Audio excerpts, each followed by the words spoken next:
Section 5, Legal Hotline Q&A, Part 1, Do's and Don'ts of Agency Introduction. When agency gets real. In the earlier sections, we built the foundation of agency.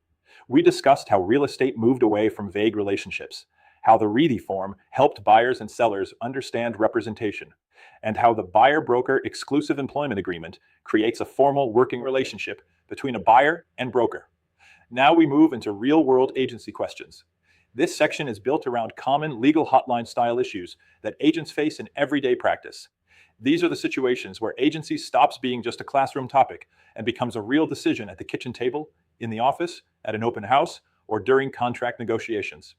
The big theme: know who you represent. The first question every agent should ask is simple. That answer controls what the agent can do, what duties are owed, what information must remain confidential, and whether the agent can draft documents or negotiate terms. A seller may say, "I already found a buyer. Can you just write up the contract?" That sounds simple, but the agent must first determine whether they are representing a party in the transaction. No MLS requirement to establish agency. A property does not have to be listed in the MLS for an agency relationship to exist. If a seller asks an agent to represent them, draft a contract, and negotiate the transaction, the agent may do so as long as the agent is acting as the seller's representative. Article 26, Section 1 of the Arizona Constitution allows a licensed real estate broker or salesperson, when acting in that licensed capacity for the parties or as agent for one party, to draft or complete instruments related to the transaction without charging a separate fee. However, if the agent is not representing a party, the agent may not simply draft the purchase contract as a paperwork favor. Real-world example: the just write-it-up seller. A seller calls and says, "My neighbor wants to buy my house. We already agreed on price. Can you just write the contract?" The agent should not treat this as a casual favor. The better response is, "I can help if I am representing you or properly acting in the transaction, but I need to clarify the agency relationship first. I cannot simply draft legal transaction documents if I am not acting as a licensed representative in the transaction." That protects the agent, the broker, and the public. Notice to the agent may be notice to the principal. Another common agency issue involves notice. If a buyer's agent sends written inspection defects to the listing broker, but the seller cannot be located right away, does that notice count as notice to the seller? Under Arizona law, notice to an agent generally constitutes notice to the principal. The legal hotline material references in re Milliman's estate, where notice to the agent may be imputed to the principal. In a real estate transaction, this means notice given to the listing broker may be treated as notice to the seller. Real-world example: the inspection notice. A buyer sends a repair notice on day 10 of the inspection period. The listing agent receives it, but the seller is camping in the mountains with no cell service. The listing agent cannot simply say, "The seller did not see it, so it doesn't count." If the listing broker received proper written notice, the seller may be treated as having received notice through their agent. This is why agents must take deadlines seriously. If a notice arrives, it should be handled immediately, documented, and delivered according to brokerage policy.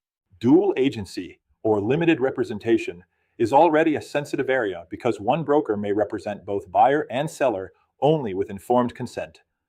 But there are situations where dual agency becomes too conflicted. If a licensee has an ownership interest in the property being sold, that licensee should not also represent the buyer as a dual agent.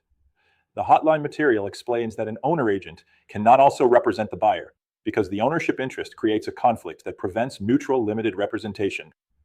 Real-world example: the subdivision owner agent. A licensee is part owner of a subdivision and also wants to represent a buyer purchasing one of the lots. That is a problem.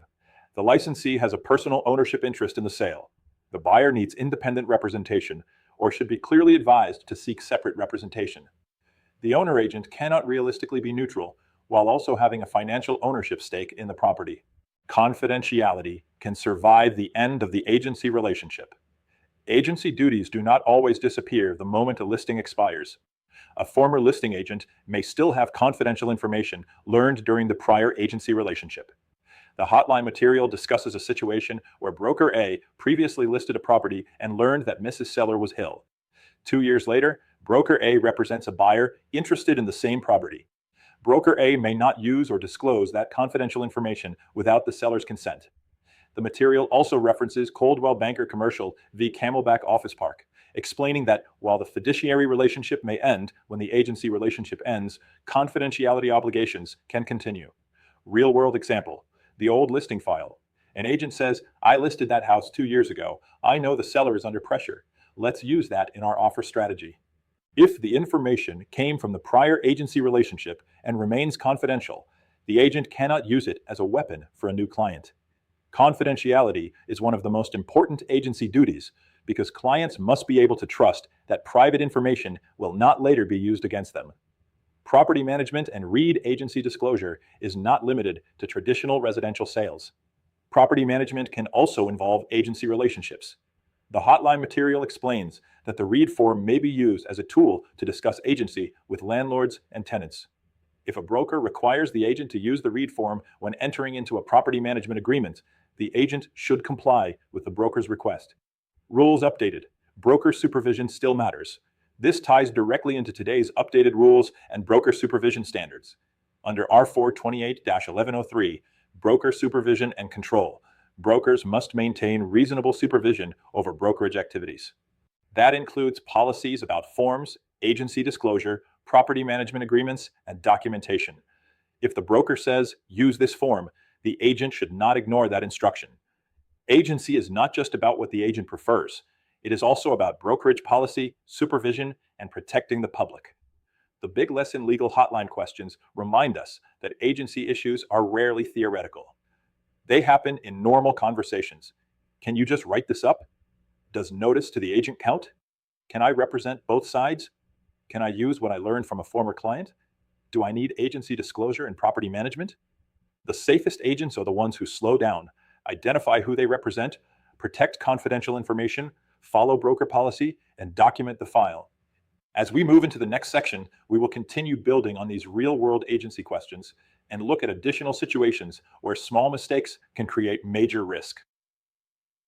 Online discussion questions. Question 1. Why does it matter whether an agent is representing a party before drafting a purchase contract? Answer. It matters because Article 26 of the Arizona Constitution allows a licensed real estate agent to draft or complete transaction documents only when acting in their licensed capacity for the parties or as agent for one party. If the agent is not representing a party, they should not simply draft the contract. Question 2. Why can an owner agent create a problem in dual agency? Answer. An owner agent has a personal financial interest in the property.